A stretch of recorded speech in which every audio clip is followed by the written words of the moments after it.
So it's time for bed, y'all, and I want to read you some bedtime stories that I have added to my library. The first one we're going to start with is called Chester's Way. All right, written by Kevin Hanks. Okay. Chester looks like he is a mouse. It says for Ginny. Hello, my name is Chester. I like croquet and peanut butter and making my bed. Chester had his own way of doing things. He always cut his sandwiches diagonally. He always got out of bed on the same side. And he never left the house without double knotting his shoes. Chester always had the same thing for breakfast, toast with jam and peanut butter. And he always carried a miniature first aid kit in his back pocket just in case. You definitely have a mind of your own, said Chester's mother. That's one way to put it, said Chester's father. There's Chester's father and mother. Chester's best friend Wilson was exactly the same way. That's why they were best friends. Chester wouldn't play baseball unless Wilson played, and they never swung at the first pitch or slid head first. Wilson wouldn't ride his bike unless Chester wanted to, and they always used hand signals. If Chester was hungry, Wilson was too, but they rarely ate between meals. They got some ice cream right there. Some days I can't tell those two apart, said Wilson's mother. Me either, said Wilson's father. Chester and Wilson, Wilson and Chester, that's the way it was. They loved to go on picnics.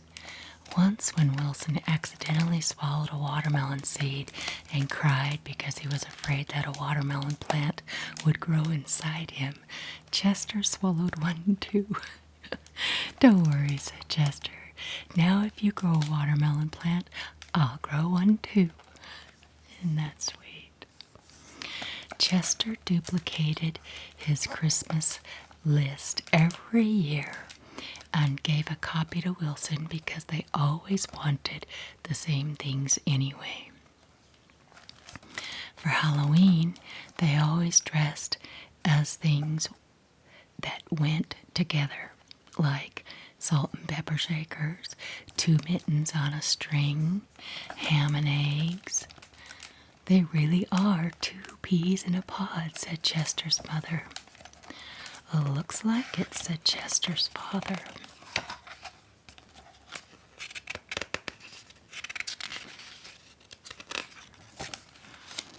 In spring, Chester and Wilson shared the same umbrella. In winter, they never threw snowballs at each other. In the fall, they raked leaves together. And in summer, they reminded each other to wear sunscreen so they wouldn't burn.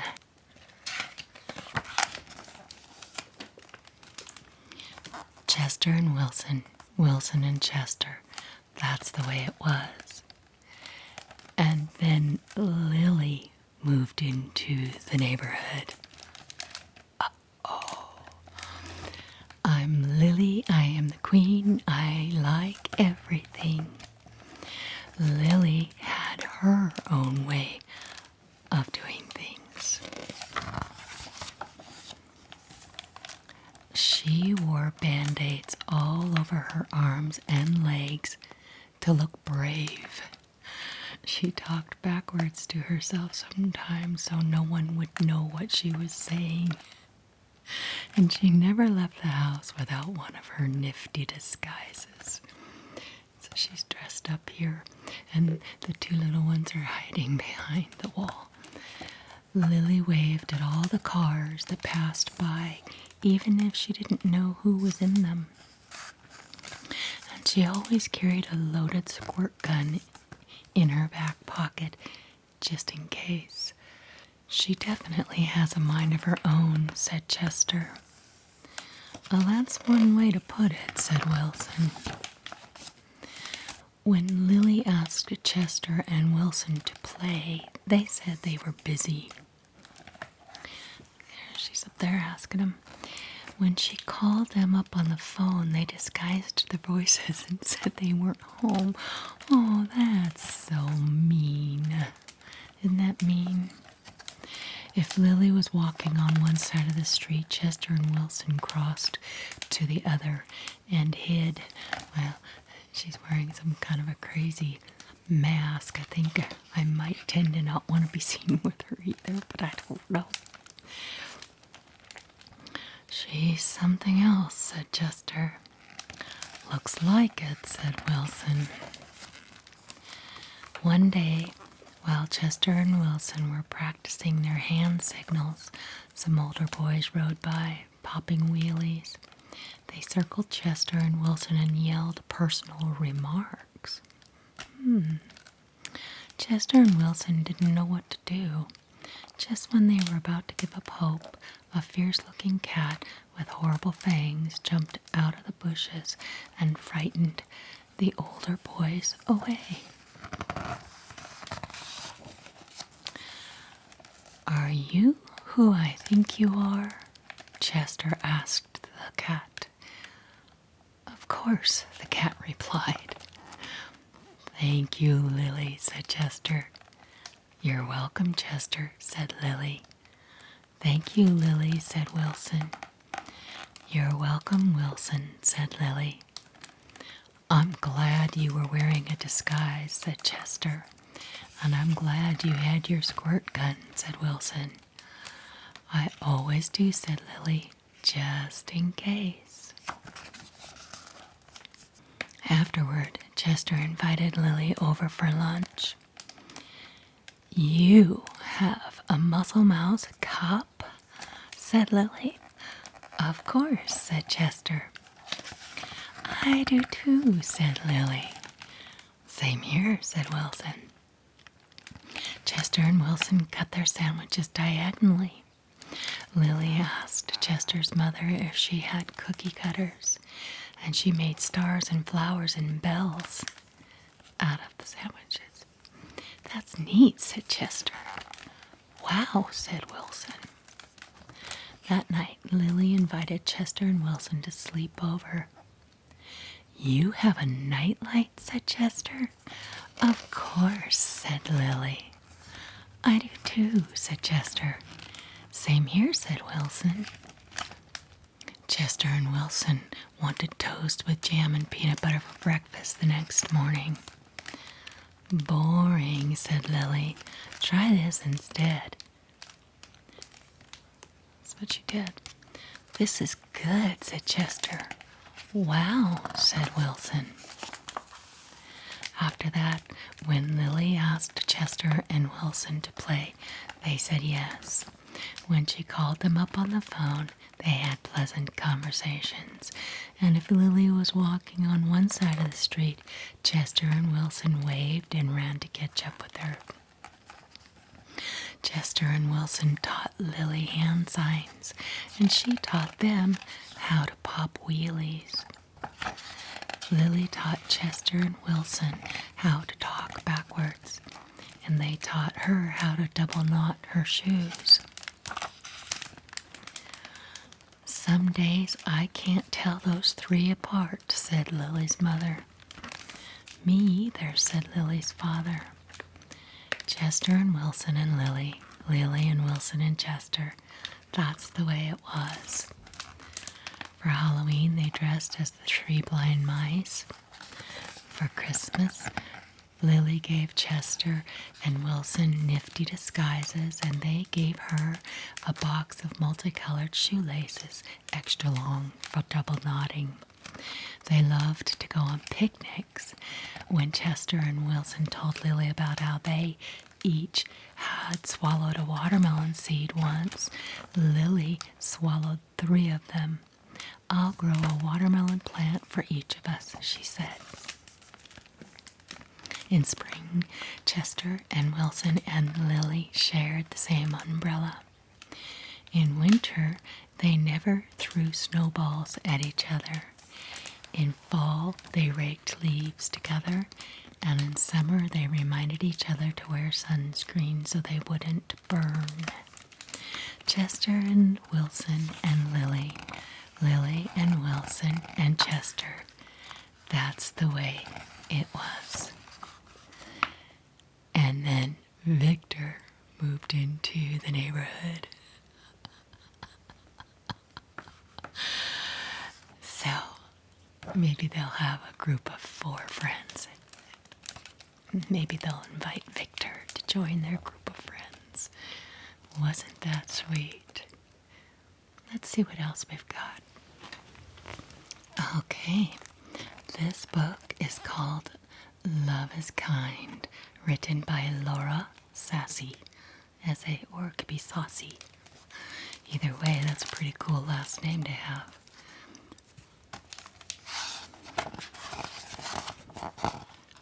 Okay, this book can get filled in with your name.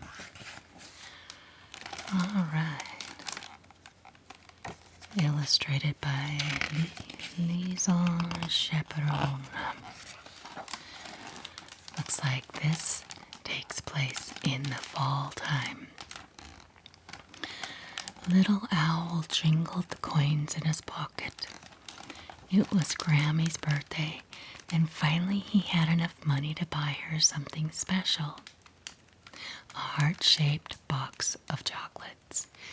He took out the coins, so shiny and new, and ready to spend. But then...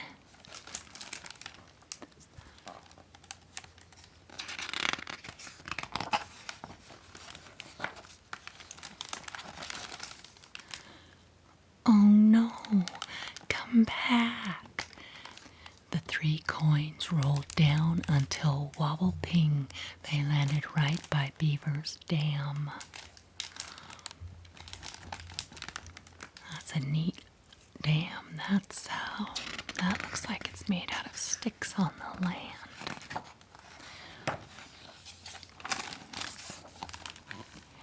Beaver cheered. "Mommy, you were wrong. The Tooth Fairy came after all. She brought me 3 silver coins." "Wait," Little Owl hollered. "Those are my..." But then he stopped. Beaver looked so happy. "Wow, you're lucky. Have a terrific day," said Little Owl. His gift for Grammy would have to wait.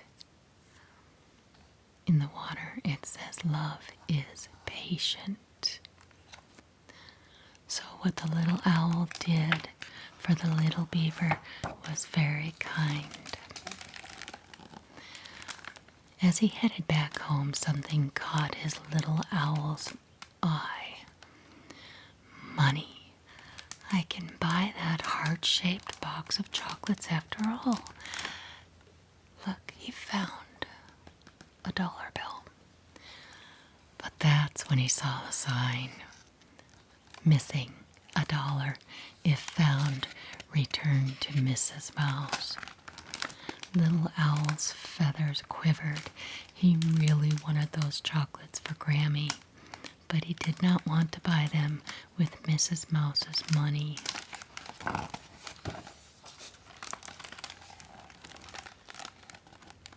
Ding dong. "I think this is yours." Mrs. Mouse clapped her paws. "Thank you. Now I can get the nursery ready. Mr. Mouse and I are expecting babies." Little Owl smiled. "That's wonderful news. Congratulations." So I guess it was kind for Owl to return the money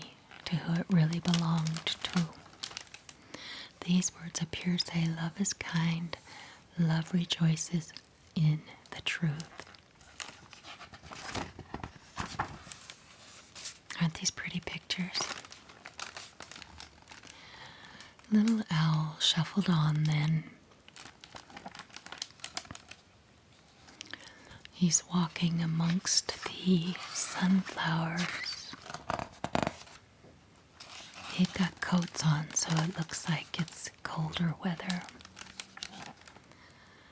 Thump, thump, he bumped into Rabbit. Rabbit had 3 heart-shaped boxes of chocolates. For Ma, for Pa, and for me, Rabbit sang. Little Owl's feathers stood on end. You have 3.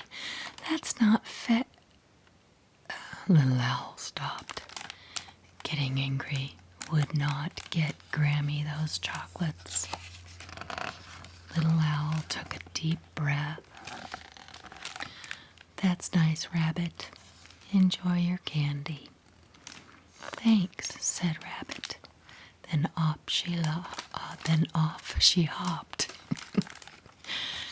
This sunflower has words on it too. It says, love does not envy. It is not easily angered. It does not dishonor others.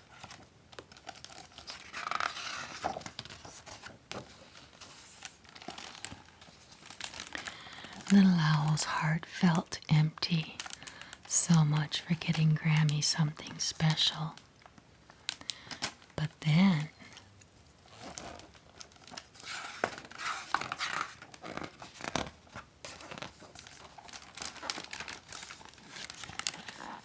Rabbit hopped back and handed Little Owl a coupon.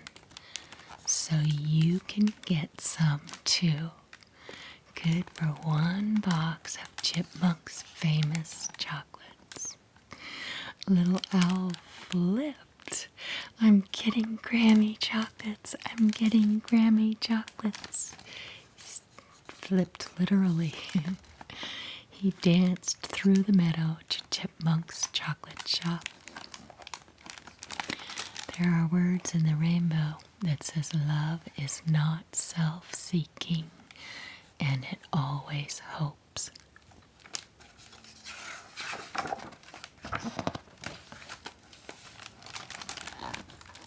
But just as he rounded the corner, he spotted Chipmunk holding a sign that said, closed. Oh no. Little Owl gasped. Are you closing for the day? Sure am, Chipmunk chattered. I need to make more chocolates for the morning. Little Owl gulped. I understand. Have a good night. He's closing down his shop for the night. Little Owl did not make it in time. Little Owl had nothing to give Grammy for her birthday. Nothing but a crinkled coupon. Then whoosh, the wind snatched even that away.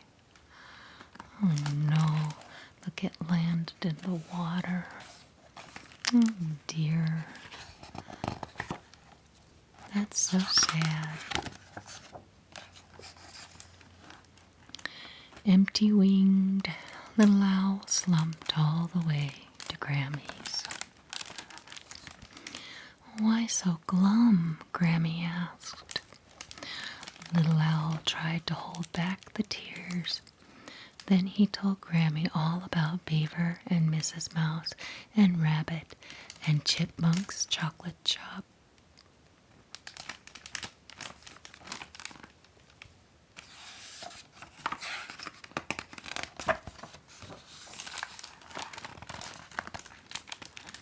Grammy smiled.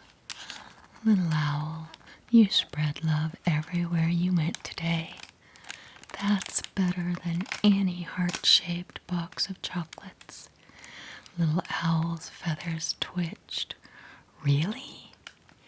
He looked at his reflection in Grammy's picture window and giggled. Well, it's not chocolate, but I guess I did give you a heart-shaped gift after all. Me. See, when little Al looks in the window, he sees a heart shape in his face. There's some words down here, guys. It says, love never gives up and love never fails.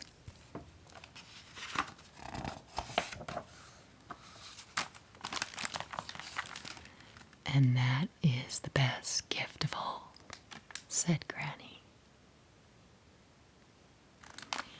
I like this book very much. Love is kind. Let's see what else we've got. Okay, here we have the Book of Mean People by Tony and Slade Morrison. We've got rabbits.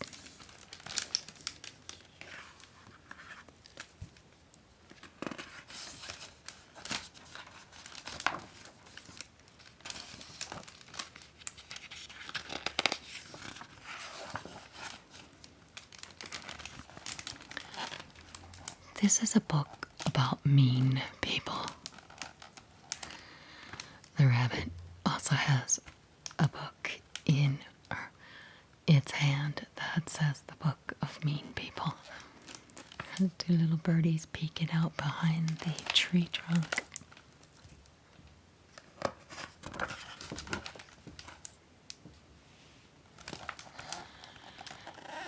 Some mean people are big. Very big.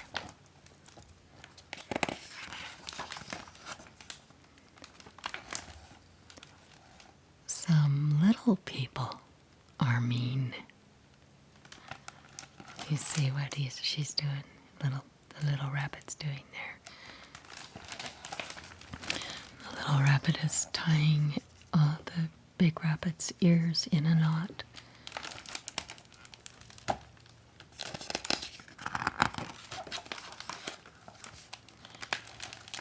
There are people who smile when they are being mean.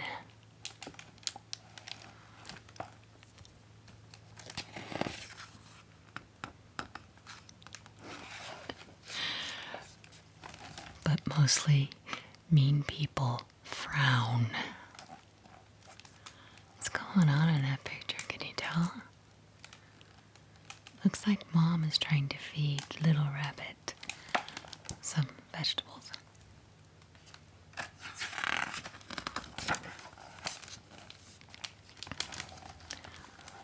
Shouting is a favorite thing of mean people.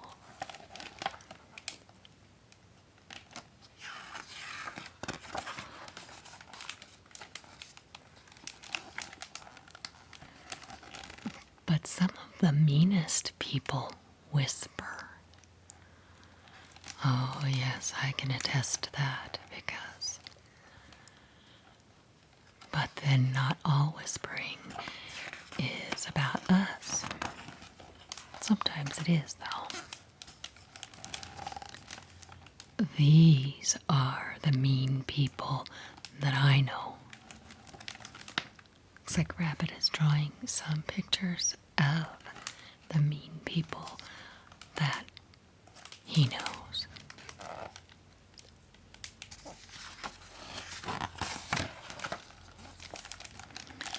My grandparents are mean. My grandmother tells me to sit down. My grandfather tells me to sit up. Down for grandma, up for grandfather.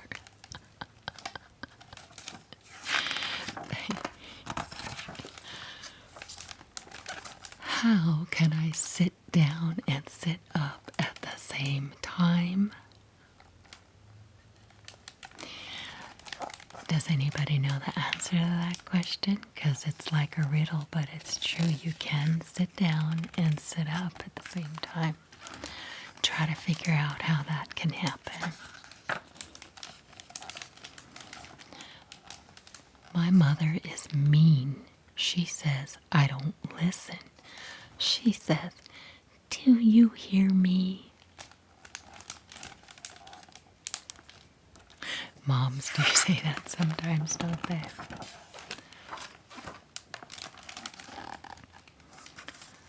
I can't hear her when she is screaming.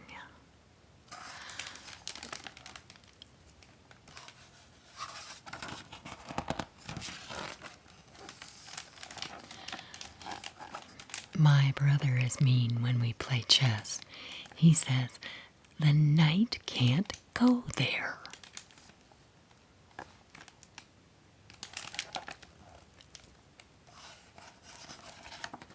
Is that really mean for him to say that?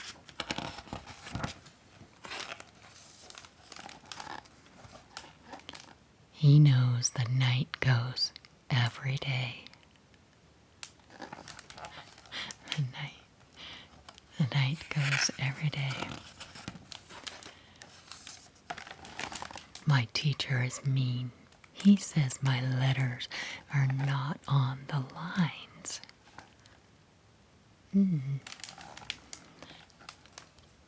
Are teachers mean sometimes?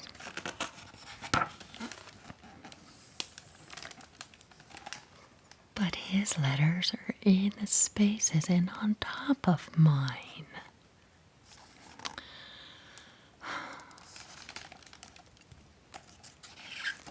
Rabbit looks so discouraged. My babysitter is mean. She says, hurry up, you're wasting time. Babysitter's pointing to a clock.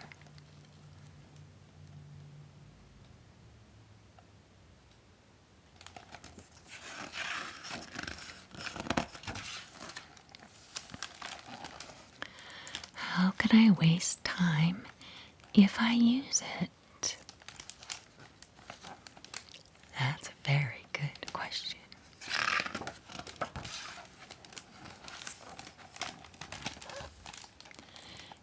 Big people are little when they are mean, but little people are not big when they are mean.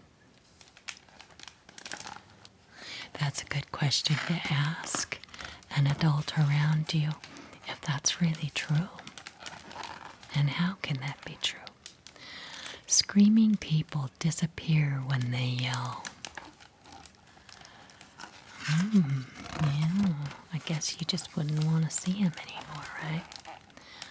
Frowning people scare me when they smile.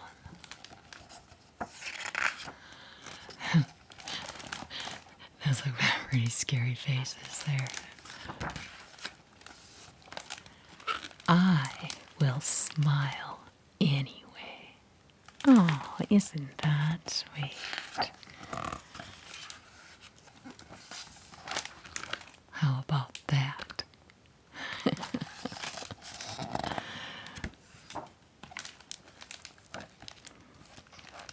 That was a very cute one.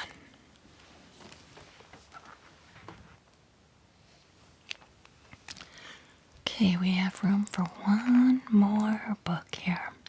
This one's called Little Robot Alone by Patricia McLaughlin and Emily McLaughlin Cherished. So they sound like sisters that wrote this book. Okay, so inside it says Little Robot's life is peaceful. Yet maybe it's a little too peaceful. But wait, he has an idea. With a little hard work, perseverance, and inventive thinking, can a little robot build his way to the perfect cure for loneliness? Let's find out. Okay. There's a picture of the little robot. Ooh, it's springtime. Look how pretty.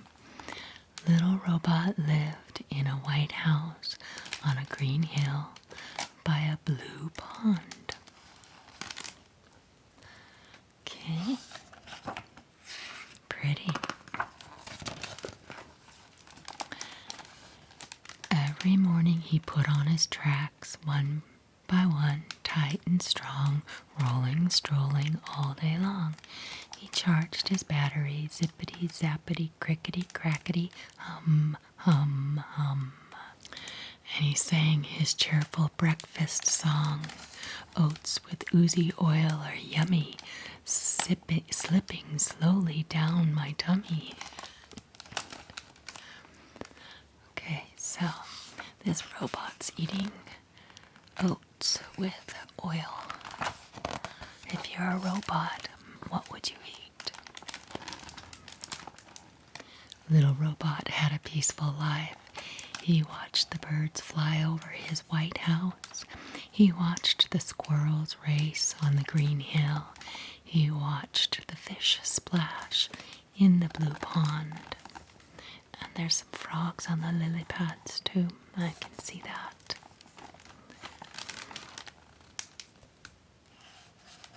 I love the sound of frogs. You know what they sound like? Ribbit, ribbit. But he felt all alone. Oh, little robot feels alone. One night, little robot dreamed of a smooth, shiny shape. See, that's in his dreams, that thing up there. When he woke in the morning, he had an idea. That's a light bulb. A light bulb is a symbol for having a great idea. The light comes on in your brain. First he put on his tracks one by one, tight and strong, rolling, strolling all day long. He charged his battery, zippity, zappity, crickety, crackety, He sang his cheerful breakfast song. Oats with oozy oil are yummy, slipping slowly down my tummy. He keeps running around with that light bulb over his head. Looks like his head is made out of a toaster. That's an interesting robot. I've never seen a robot with a toaster for a head. Then little robot began, here's my bag, an oily rag, pegs, glue, where are you? Battery screws, a handy wrench, I'll put them all upon my bench. That's pretty. He's got a neat building room. Little robot bent the metal into a shape, and he used a screwdriver to attach the ends. He worked and worked and worked. See, he's got a screwdriver in his hand. Uh-oh, what does that look like, you guys? He's building something. Finally, on his bench was something smooth and shiny. It had 4 wooden legs and a button. Little robot pressed the button. Nothing. Little robot pressed the button again. Nothing. Oh, little robot thought hard. He had more to do. Back to the drawing board, as they say. He rolled to his bag of treasures. He found 2 bright marbles, some soft wool, and a soft broom. Then he worked and worked and worked. So there's wool and marbles and a broom.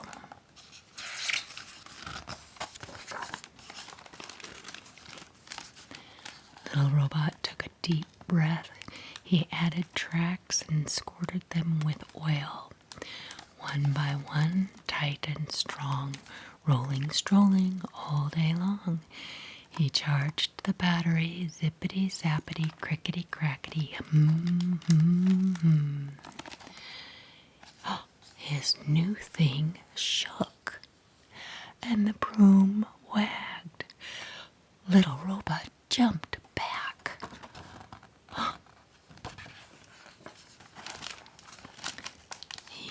pressed the button with his robot hand. See, he's got a robot hand.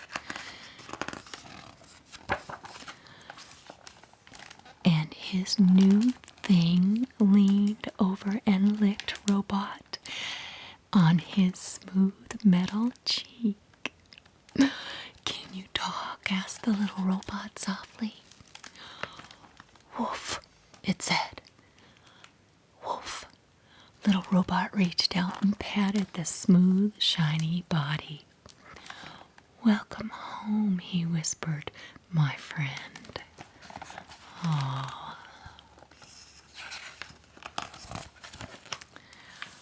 Look at that. He built himself a robot pet. What does that look like to you, you guys? It looks a little bit like a dog to me.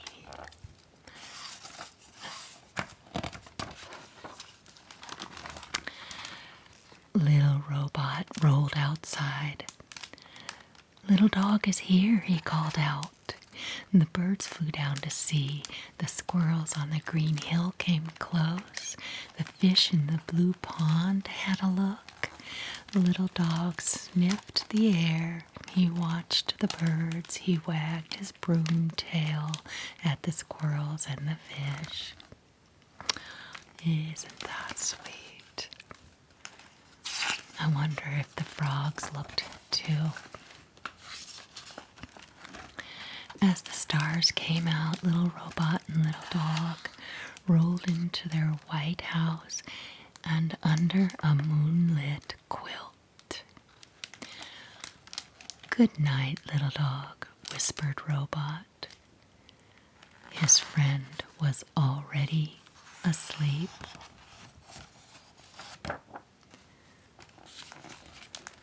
Sleep happy, sleep well until the night's end, my good little dog, my good little friend.